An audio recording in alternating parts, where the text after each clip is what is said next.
सिंह बनो, सिंहासन की चिंता मत करो, क्योंकि तुम जहां पर बैठोगे वहीं पर सिंहासन होगा। तो नमस्कार मित्रों, आप सभी का स्वागत है समर्थ क्लासेस के YouTube चैनल पर। तो मेरे शेरनियों, सिंह बनो, सिंहासन की चिंता मत करो, तुम जहां पर बैठोगे वहीं सिंहासन होगा। तो मित्रों, मेरे शेरनियों, शुरू करते हैं हम हमारी क्लास को। हम पढ़ रहे हैं राजस्थान में 1857 की क्रांति पढ़ने वाले हैं, लेकिन 1857 की क्रांति होने से पहले उसकी भूमिका कैसी बनी, 1857 की क्रांति क्यों हुई, उस बारे में हम शुरुआत कर रहे हैं कि ऐसे कौन से कारण थे जिसकी वजह से 1857 की क्रांति हुई। तो हमने देखा था क्या हुआ था। हमने देखा कि मराठों की वजह से किस तरह से राजस्थान के जो सभी राजा थे वो परेशान हो गए थे। उनकी लूटमार के कारण, उनके दबदबे के कारण, उनकी शक्ति के कारण वो बहुत परेशान हो गए।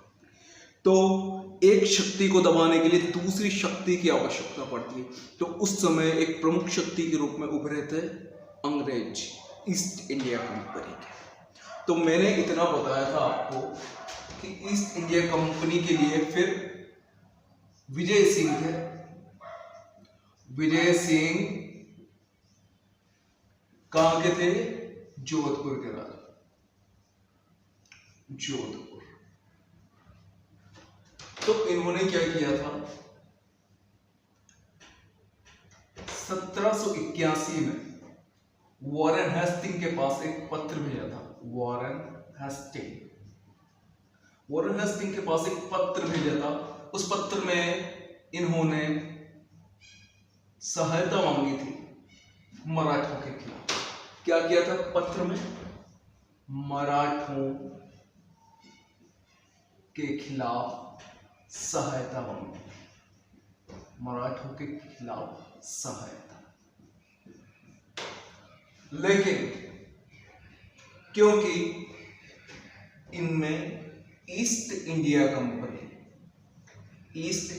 कंपनी जो थोड़ा पढ़ा लिख देता हूं, ईस्ट इंडिया कंपनी और मराठों के बीच में एक संधि हो गई थी। कौन सी थी वो? सालबाई की संधि। सालबाई की संधि। और इस संधि की वजह से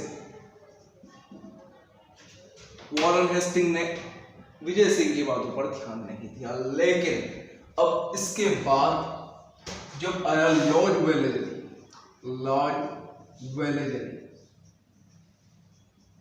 तो इस लॉर्ड वेलेजली ने 1798 से लेकर 1803 ईस्वी के बीच में सहायक संधि की शुरुआत की।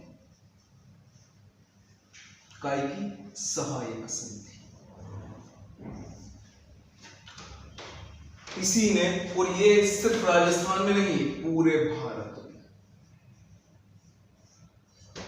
सहायक संधि की शुरुआत की। तो प्रश्न ये बनता है, आप स्वयं सोचो, सहायक संधि तो सब कौन सा व्यक्ति था जिसने सबसे पहले अंग्रेजों के साथ सहायक संधि की? तो कौन था वो व्यक्ति? तो वो व्यक्ति था निजाम। कहां का? हैदराबाद का निजाम।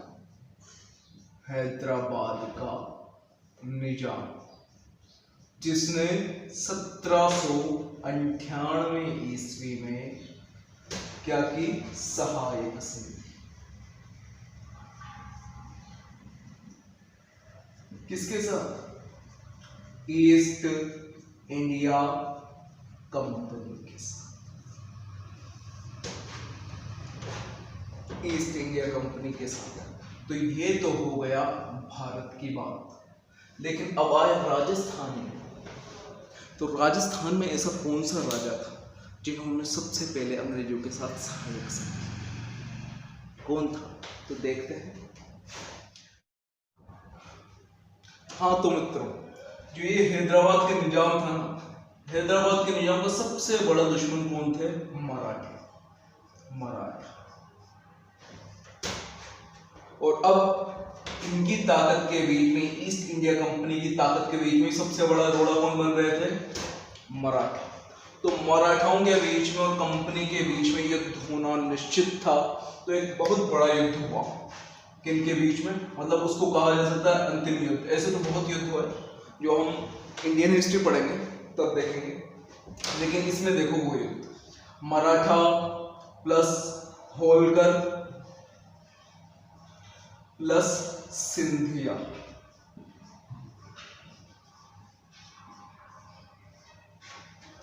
मराठा, होलकर और सिंधिया किससे लड़े?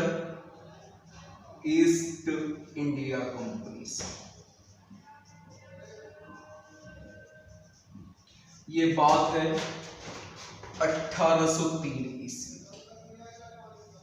1803 ईस्वी में ये युद्ध हुआ लसवाड़ी में, इसलिए इसको कहा जाता है लसवाड़ी का युद्ध। अब इस लसवाड़ी के युद्ध में अंग्रेजों ने, ईस्ट इंडिया कंपनी ने मराठा, होलकर और सिंधिया इन तीनों को एक साथ पराजित कर दिया। इन तीनों की संयुक्त सेनाओं को एक साथ पराजित किया। फिर इनके मध्य जो संधि हुई उसको कहते हैं सुरजन अर्जुन या अर्जन।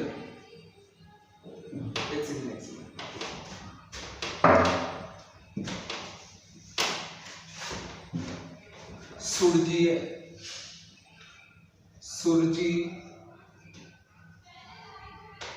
अर्जुन या अर्जन, दोनों में से कुछ भी नाम आ जाता है। अर्जन गांव की संधि, गांव की संधि। तो ये संधि होने के बाद किस किस के बीच में? मराठा, जो सिंधिया थे, उनका जो प्रभाव था वो प्रभाव खत्म हो गया। किस पर से? राजस्थान से।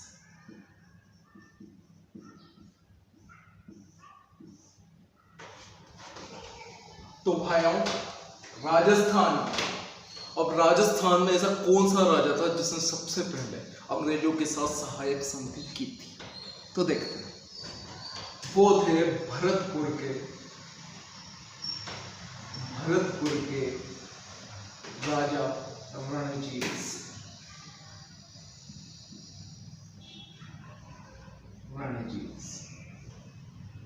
इनके साथ संधि की थी, रणजीत सिंह के साथ सहायक संधि। किसने? East India company. East India company. कौन सी संधि हुई थी? सहायक संधि। मतलब ये कोई शर्मनाक संधि नहीं थी, बल्कि देखा जाए तो अंग्रेजों ने, लोहागढ़ का किला बना हुआ है भरतपुर का, उस किले पर इतने हमले किए, लेकिन अंग्रेज थक गए। लेकिन भरतपुर के किले को जो बना हुआ है ना, उसको जीत नहीं सके। इसलिए उसको लोहागढ़ का किला कहते हैं, क्योंकि उस लोहे को कोई टिका नहीं सका। अब अंग्रेजों के लिए बहुत शर्मनाक संधि थी कि अंग्रेजों को अपनी हार मानकर संधि करनी पड़ी थी भरतपुर के राजा रणजीत सिंह के साथ। क्योंकि ये क्या ऐसा किला बनवाया था जिसमें मिट्टी की दीवार थी। अब तोप का गोला छोड़ो तो मिट्टी की दीवार में धंस जाए, वहीं पर उसकी स्पीड कम हो जाए, भैया कुछ कर नहीं सकते। तो उन अंग्रेजों ने बहुत कोशिश कर ली, कुछ भी। तो फिर संधि हुई थी ये 1803। ये हुई थी सहायक संधि। और कौन सी? 29 सितंबर की बात है। 29 सितंबर की बात। तो ये तो हो गई सहायक संधि। एक और संधि हुई थी रक्षात्मक व आक्रामक संधि।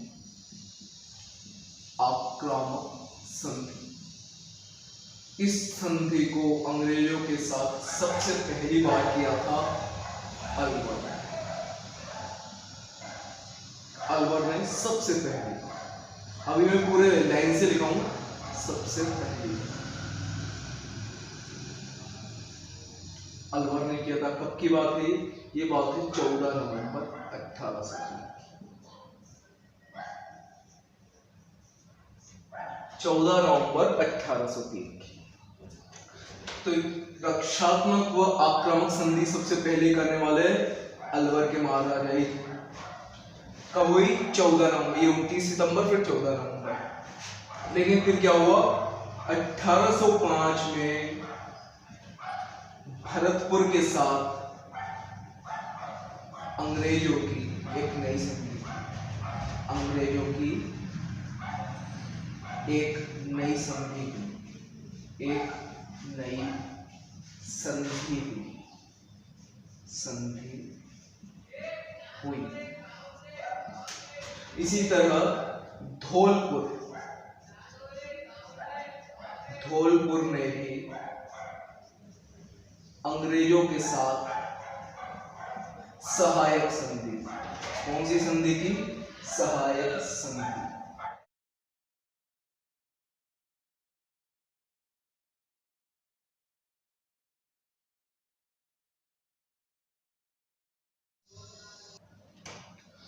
तो भाई जो ये तो थी शुरुआत की संधि। अंग्रेज क्या है? अंग्रेज जो थे ना, ये ईस्ट इंडिया कंपनी वाले, इनसे ज्यादा मक्कार बेईमान इंसान आपने पूरी जिंदगी में नहीं देखा होगा। शुरुआत में तो मीठे मीठे बोल के घुस जाते हैं, लेकिन बाद में अपना असली रंग दिखाना शुरू करते हैं। पहले तो इन्होंने क्या सहायक संधि कर ली, लेकिन बाद में मजबूर करने लग गए। किसके लिए? अधीनस्थ संधि के लिए। अधीनस्थ।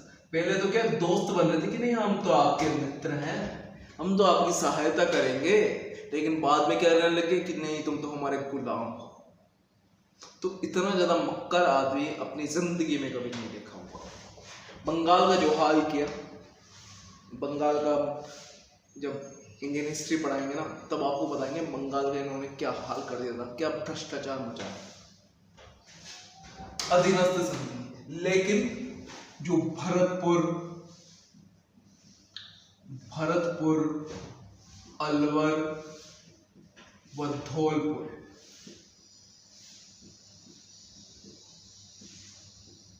इन्होंने अधीनस्थ संधि जो थी ना, ये अधीनस्थ संधि स्वीकार नहीं की।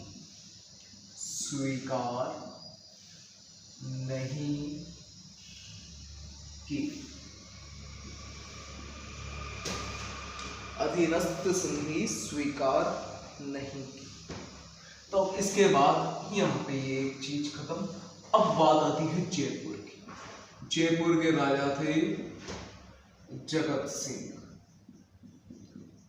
सिंह सेकंड। तो इन्होंने भी क्या है 12 दिसंबर को, अभी तो क्या 14 नवंबर को थी ना, एक तो ये 12 दिसंबर 1803 को, इस दिन इन्होंने भी अंग्रेजों के साथ कौन सी सहायक संधि कर दी? किसके साथ? अंग्रेजों के साथ। लेकिन जो सहायक संधि की शर्तें थी, अब धीरे धीरे अंग्रेज क्या टांग अड़ाने लग गए। तो 1805 में अंग्रेजों ने स्वयं इस संधि को भंग कर दिया।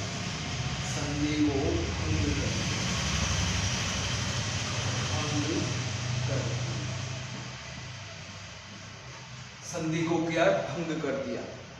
तो अब बात ही आती है, तो फिर उसके बाद संधि कब हुई? तो संधि हुई उसके बाद 2 अप्रैल 1818 को। किनके बीच में? जयपुर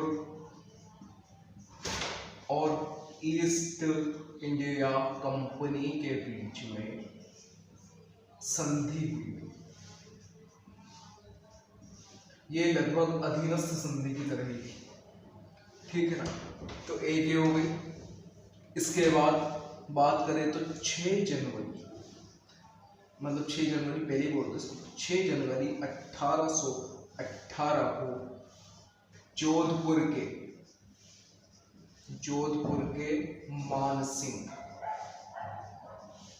मानसिंह की संधि किससे हुई?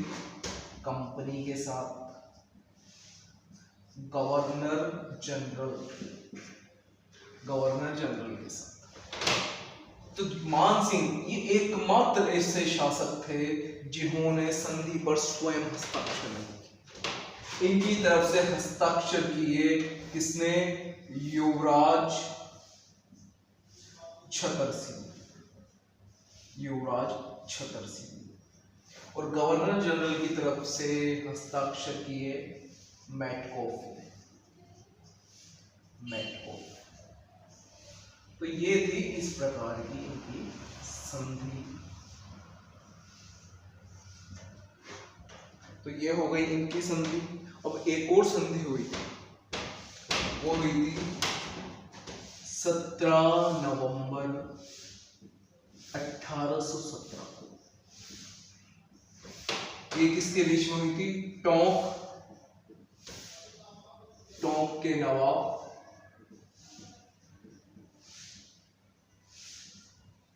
और अंग्रेजों के बीच। इस संधि में क्या था? सबसे पहले इस संधि का मतलब ही यही था कि अंग्रेजों ने टोंक पर अधिकार देकर इनको नवाब बनाया था पिंडारियों को।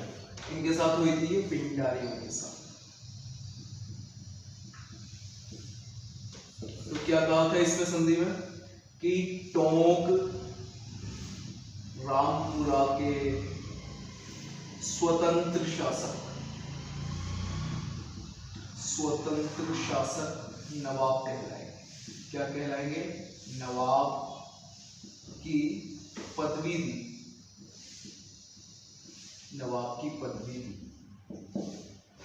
ये हुई थी 17 नवंबर 1817। तो ये सब हो गए। ये तो जो प्रमुख बातें थी ना वो मैंने आपको बताई। अब जितने भी राज्यों के साथ हुई वो सब चीजें मैं आपको एक साथ दिखा दूंगा, लेकिन उससे पहले एक बात। अब क्या हुआ? संधियां तो हो गई। तो हर राज्य में या रियासत बोल लो जिनके साथ भी संधि हुई, वहां पर एक अंग्रेज अधिकारी को भेजा गया। उस अंग्रेज अधिकारी को कहते थे पॉलिटिकल एजेंट। आपको याद होगा, ये नाम मैंने पहले भी बताया है। कर्नल जेम्स टोड जब मैंने पढ़ाया था, कर्नल जेम्स टोड के बारे में बताया था, तो उससे बताया था कि उनको भी पॉलिटिकल एजेंट बनाकर ही राजस्थान में भेजा था। लेकिन राजस्थान की संस्कृति से इतने प्रभावित हो गए कि वो राजस्थानी ही बन गए और राजस्थान के इतिहास के पिता के रूप में उनको आज जाना जाता है। तो पॉलिटिकल एजेंट, तो इन्होंने छह छावनियां बनाई अपनी, जहां पर से ये पूरे राजस्थान को नियंत्रित करते थे। तो पहली है एरिनपुरा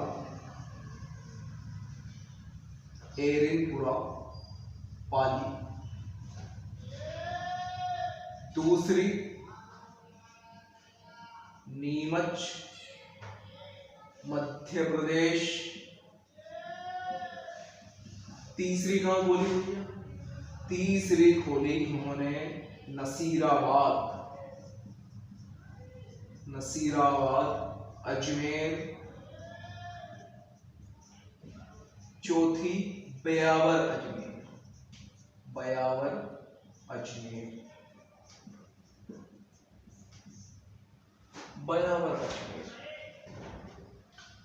चौथी क्या? पांचवी देवली टोंक। और छठी खेरवाड़ा उदयपुर। ठीक है, अब इसको मैं नक्शे में बनाकर बताऊं तो इधर देखो आप। चलिए पहले मैं लिख लेता हूं, एक और बात लिखनी है। अब ये सब बना दी, ये छावनियां बना दी, तो तो इन सब छावनियों को भी तो कंट्रोल करने के लिए कोई चाहिए, इन सब छावनियों को कंट्रोल करने के लिए भी तो कोई चाहिए। तो उन्होंने एक बनाई Rajasthan residency, Rajasthan residency, Rajasthan residency बनाया अजमेर मेरवाड़ा। किसको बनाया? अजमेर मेरवाड़ा को राजस्थान रेजिडेंसी इन्होंने बनाया। ये राजस्थान रेजिडेंसी मतलब राजस्थान में जो सबसे प्रमुख अधिकारी कहां पर बैठता था? राजस्थान रेजिडेंसी। और उसको क्या कहते थे? उसको कहते थे AGG, agent to governor general, agent to governor general, agent to governor general. जो गवर्नर जनरल का खास गुलाम था, कौन था? एजेंट था, एजेंट टू गवर्नर जनरल। और सबसे पहला एजेंट टू गवर्नर जनरल कौन था? AGG, वो था मिस्टर लोकेट, मिस्टर लोकेट।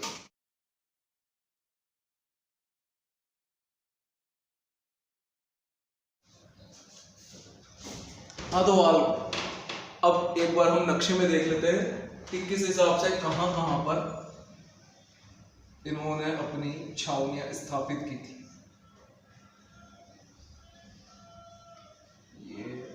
ये आ गया आपके राजस्थान का नक्शा। तो सबसे पहली छावनी थी पाली।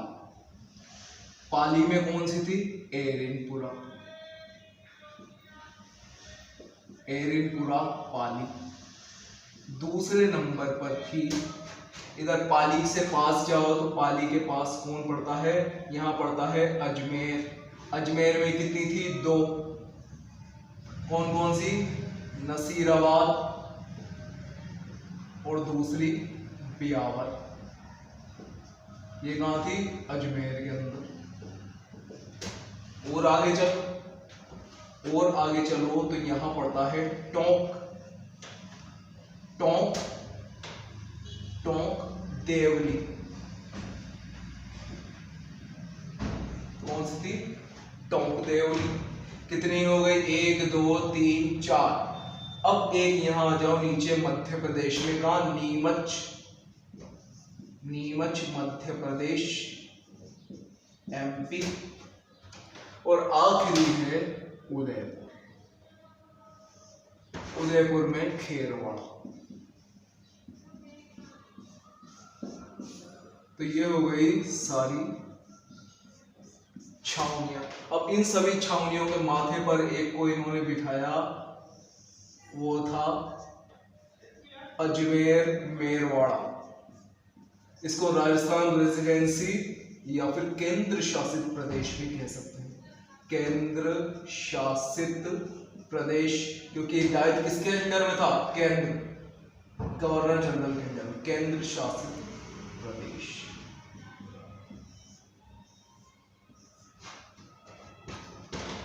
तो ये हो गया, इसका स्क्रीनशॉट ले लो, फिर मैं इसको मिटाने वाला हूं। अब हम लिखेंगे कि किस किस शासक ने कौन कौन सी तारीख को सहायक संध्या की। इसका स्क्रीनशॉट ले लो।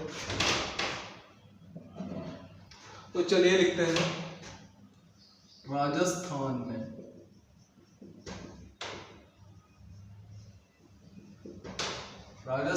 में ईस्ट इंडिया कंपनी से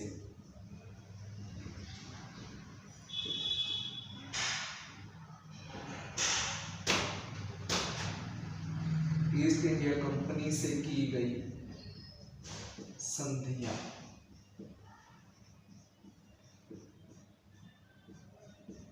तो जो अधीनस्थ संधियां, इन अधीनस्थ संधियों में सबसे पहले नाम आता है करौली का। करौली, करौली ने यह संधि की थी 15 नवंबर 1817। शासक थे हरबख्श पाल सिंह, हरबख्श पाल सिंह। दूसरी आती है टोक के नवाब। तो टोक के नवाब उस वक्त था अमीर खां पिंडर। इसने कब की थी? इसने की थी 17 नवंबर, 2 दिन बाद, 1817, 17 नवंबर 1817 को। अब आते हैं आखिरी, इस 1817 साल की आखिरी की थी कोटा ने। कोटा ने कब? 26 दिसंबर 1817 को। ये शासक थे महाराव उम्मेद सिंह।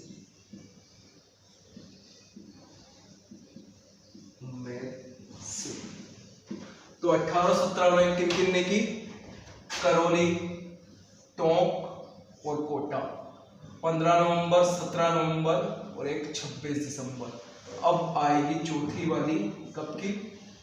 1818 में। चौथी है जोधपुर। जोधपुर में 6 जनवरी 1818 को। कौन थे? यहाँ के शासक थे मान सिंह। लेकिन ये एक अकेले ऐसे शासक थे जिन्होंने संधि पर हस्ताक्षर नहीं किए, बल्कि इनकी जगह किसने करे थे? इनके युवराज छतर सिंह।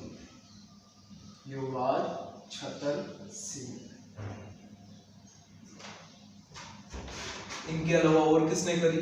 तो 5वां नंबर आता है उदयपुर।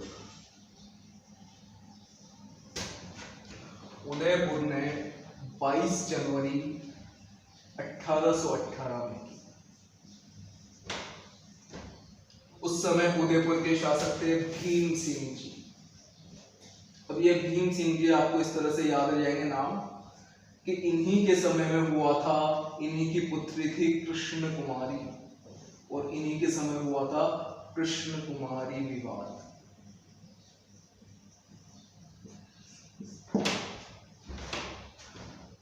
अगला 6ठा नंबर, तो 6ठे नंबर पर है बूंदी। बूंदी ने की 10 फरवरी 1818 ईस्वी को। इस समय शासक कौन थे? बूंदी के राव विष्णु सिंह।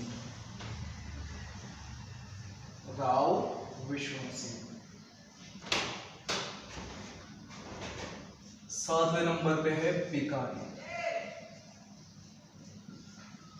बीकानेर ने 21 मार्च 1818 को 1868 थे सूरत से।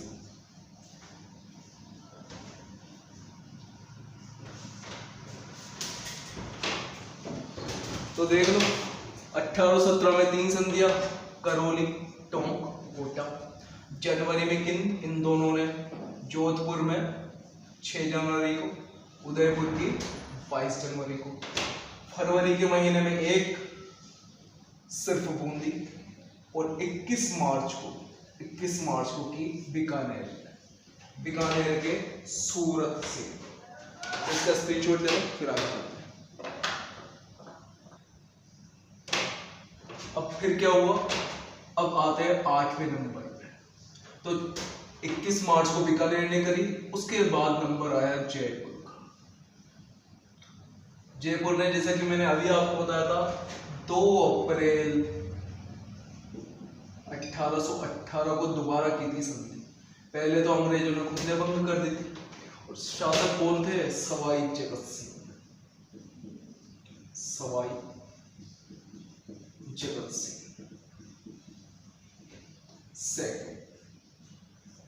सवाई जगत सिंह सेकंड। इनके बाद नंबर आया किशनगढ़ का। किशनगढ़ किसकी रियासत है? राठौड़ों की। किनकी है? राठौड़ की। किशनगढ़ का नंबर 5 दिन बाद ही आ गया। 5 दिन बाद 7 अप्रैल 1818 को अंग्रेज पहुंच गए संधि करने। यहाँ पर थे कल्याण सिंह। कौन थे? राव कल्याण सिंह।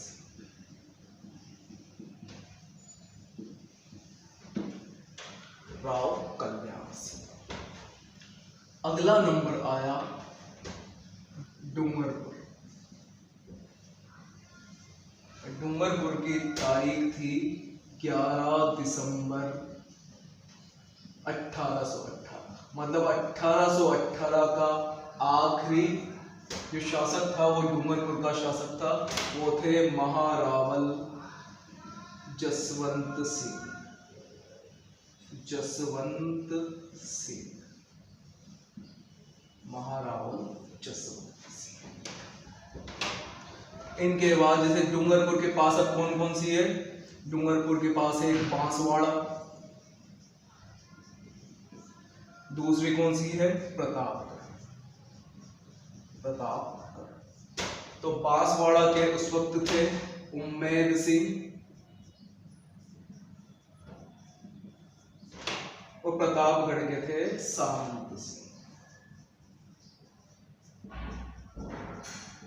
इन दोनों ने भी 1818 में ही संधि कर ली थी।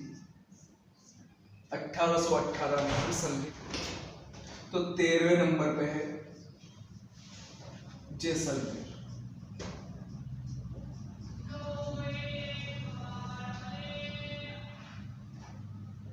जैसलमेर ने 2 जनवरी 1819 को अंग्रेजों के साथ संधि की।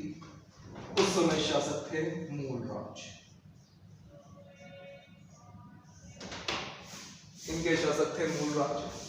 और अब सबसे आखिरी कौन था जिसने संधि की, तो वो थे सिरोही के। सिरोही के इन्होंने संधि की थी 11 सितंबर 1823 ईस्वी। और यहाँ के शासक थे उस समय शिव सिंह।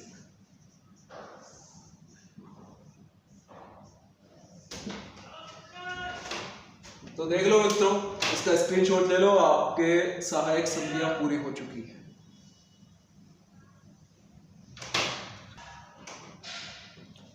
हाँ तो ठीक है दोस्तों, अब आपकी जो ये सहायक संधियां थी वो पूरी हो चुकी है। अब हम अगली क्लास से शुरू करेंगे 1857 की क्रांति। तब तक के लिए धन्यवाद। जय हिंद, जय भारत। फिर मिलेंगे।